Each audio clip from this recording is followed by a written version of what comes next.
आलमी इदारे इमरान खान की रिहाई के लिए मैदान में आ गए। एमनेस्टी इंटरनेशनल ने पिछले 2 वर्षों को इमरान खान की रिहाई और मुकदमात जो पीटीआई पर उनके मुख्तलिफ कायदीन के ऊपर बनाए गए, इस हवाले से क्या लिखा है, और इसके साथ साथ एक और आलमी इदारे ने भी पाकिस्तान में इंसानी हकूक की खिलाफ वर्जियों के बारे में क्या कहा, यह आपको बताएंगे आज की इस नशिस्त में। और फिर अलीमा खान बेटों की पाकिस्तान आमद और नाइकॉप के हवाले से एक अपडेट है, ये भी मैं आपको बताऊंगा। और फिर व्यूअर्स, इसके साथ साथ आपको ये भी खबर दे दें कि तारिक फजल चौधरी साहब पाकिस्तान तहरीक इंसाफ को दावत दे रहे हैं। क्या आए बैठे, ये किसके कहने पर दावत दी गई, या फिर ये ट्रक की बत्ती है? और तारिक फजल चौधरी जो अपनी सीट खुद नहीं जीत सके, जिनके ऊपर इस वक्त भी केसेस हैं, क्या वो इस कैपेसिटी में हैं कि वो पाकिस्तान तहरीक इंसाफ को हुकूमत की तरफ से कहें कि आए और मुज़ाकरात करते हैं? और फिर माजी में कैपिटल हिल वाले जिन्होंने हमले किए, जिनको आप क्या क्या कहते रहे, आज आप डोनाल्ड ट्रंप को नोबेल इनाम का हकदार क्यों कह रहे हैं?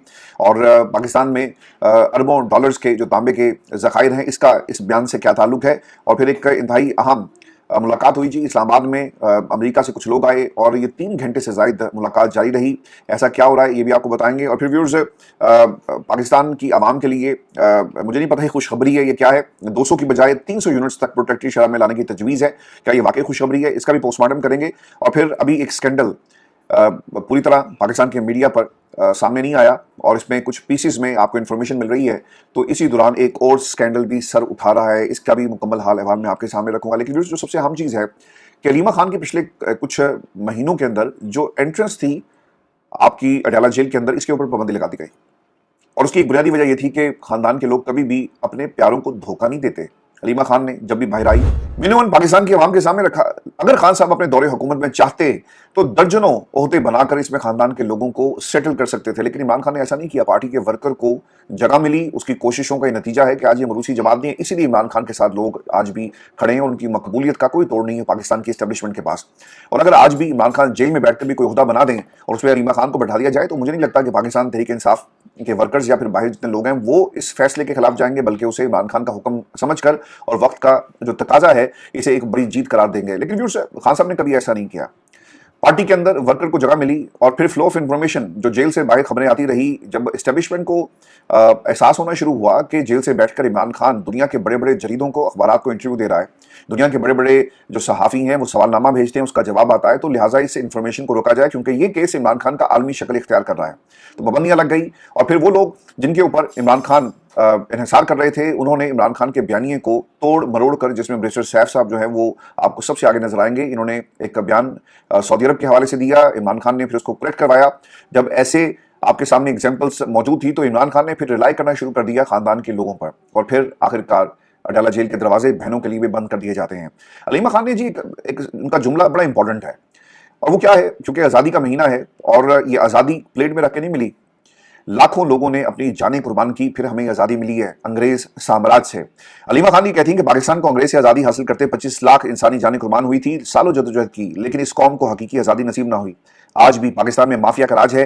इमरान खान इस कौम की हकीकी आज़ादी के लिए जेल में बैठा है। ये वो वर्जन है इंफॉर्मेशन का जिसके ऊपर आप इन्हिसार कर सकते हैं, आप उसे आंखें बंद करके सुन सकते हैं, और ये वो बातें हैं जो खानदान के लोग करते हैं। इसीलिए पाकिस्तान की एस्टेब्लिशमेंट ने इनकी अडाला जेल में एंट्री पर पाबंदी लगा दी। व्यूअर्स, अब ये मामला यहाँ पे रुक नहीं रहा, क्योंकि दुनिया के बड़े बड़े सहाफ़ियों ने, बड़े बड़े अखबारात ने, बड़े बड़े मीडिया हाउसेज ने खान साहब के इंटरव्यू किए, और यही वो खतरा था पाकिस्तान की एस्टेब्लिशमेंट को, जिसको रोकने के लिए और वक्त से पहले जब ये बातें आलमी दुनिया के अखबारात में छपना शुरू हो गई तो पाबंदियां लगा दी जाती हैं। लेकिन जब आप ऐसी पाबंदियां लगाते हैं, आप एक हद तक ऐसी पाबंदियां लगाकर इमरान खान के विजन को या फिर उनकी गुफ्तगू को या उनके ऊपर जो जुल्म हो रहा है आप रोक सकते हैं। अब एमनेस्टी इंटरनेशनल और एक और जी इदारा है जो मैदान में आए, उन्होंने क्या लिखा कि this week marked 2 years since the former Prime Minister Imran Khan is under detention following his arrest on the 5th of August 2023।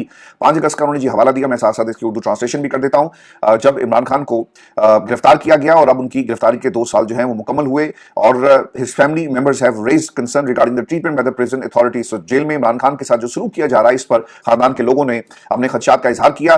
खासतौर पर जो आप एक्सेस नहीं देते लीगल काउंसिल तक, जो किसी भी संगीन जराइम में भी अगर कोई शख्स जो है मुलविस होता है उसे भी ये काउंसिल एक्सेस दिया जाता है, लेकिन ये एक्सेस इमरान खान को डिनाई किया जा रहा है। Pakistan Tehreek Insaf party supporters and leader have been similarly target, और ये सिलसिला सिर्फ इमरान खान तक नहीं रुका बल्कि पार्टी की दीगर क़यादत के साथ भी इसी किस्म का सलूक किया जा रहा है। बल्कि आपने तो इसे बतौर एक हथियार इस्तेमाल किया कि जब भी आपने अपने मुखालफिन को, चाहे वो तहरीक इंसाफ का है या नहीं है, सियासी है, गैर सियासी है, या आपको मोहल्ले में पसंद नहीं है, तो आपने कहा जी क्या भी 9 मई से शामिल से फाड़ लो। और लोगों ने इसे बतौर हथियार अपने मुखालफिन के साथ स्कोर सेटल करने के लिए इसे इस्तेमाल किया। Over 100 members including senior party leaders of the PTI were convicted last week by the anti terrorism court. 9 मई के जो केस था उसमें 100 के करीब यानी 100 से ज्यादा जो पार्टी लीडर्स हैं उनको सजाएं सुनाई जाती हैं। इसके साथ साथ इससे पहले 85 सिविलियंस थे जिनका मिलिट्री कोर्ट में ट्रायल हुआ और फिर ये ट्रायल जो है anti terrorism and military court raises concern regarding the right to due process. देखिए, जब आप कुछ चीज हटकर करते हैं ना, और मिलिट्री कोर्ट्स के अंदर हमने ये देखा कि ड्यू प्रोसेस तो उसे फॉलो नहीं किया गया और पाकिस्तान की सबसे बड़ी अदालत से इस पूरे प्रोसेस को इसके ऊपर ठप्पा लगा दिया गया कि ठीक है, आप आम आदमी का केस भी मिलिट्री कोर्ट में ले जा सकते हैं। इसका भी एमनेस्टी इंटरनेशनल जो है उसका पोस्टमार्टम कर रही है अपनी ट्वीट के अंदर। फिर civil restrictions have been placed on the party members and the supporters particularly in relation to exercising their rights of freedom, peaceful assembly and the freedom of association. दुनिया में जमहूरियत का जो सबसे बड़ा जो फैक्टर होता है ना कि इस मुल्क के अंदर जमहूरियत है, आप लोगों की आवाज को नहीं दबाते। बरतानिया जब मैं बैठा हूं, यहाँ पर ब्रेक्जिट हुआ, आप टॉप से लेकर जो लास्ट स्टेशन है यूनाइटेड किंगडम का, वहां से आखिरी जो कोना है बरतानिया का, आपको लोगों ने सड़क पर निकलकर अपनी राय का इजहार किया कि ब्रेक्जिट होना चाहिए। आधी बरतानिया की आवाम ने कहा कि नहीं होना चाहिए। लोगों के पास ये ऑप्शन था कि वो अपनी जिंदगी को अपने मुल्क के हवाले से फैसला कर सकें, लेकिन यहां पर फैसला करने वाले सिर्फ आपको चंद अशखास नजर आएंगे या उनकी काबीना नजर आएगी और फिर कुछ प्रॉक्सीज हैं जो उन फैसलों के ऊपर मिनो अमल करवाते हुए आपको नजर आते हैं। तो व्यूअर्स, एमनेस्टी इंटरनेशनल ने ये बात लिखी है। फिर इस मुकदमे की जो इमरान खान का मुकदमा है, जिसकी फाइल आम आदमी ने पाकिस्तान में उठाई हुई है, अब ये मुकदमा सिर्फ आम पाकिस्तानी का मुकदमा नहीं रहा बल्कि आलमी दुनिया का भी ये मुकदमा बन गया।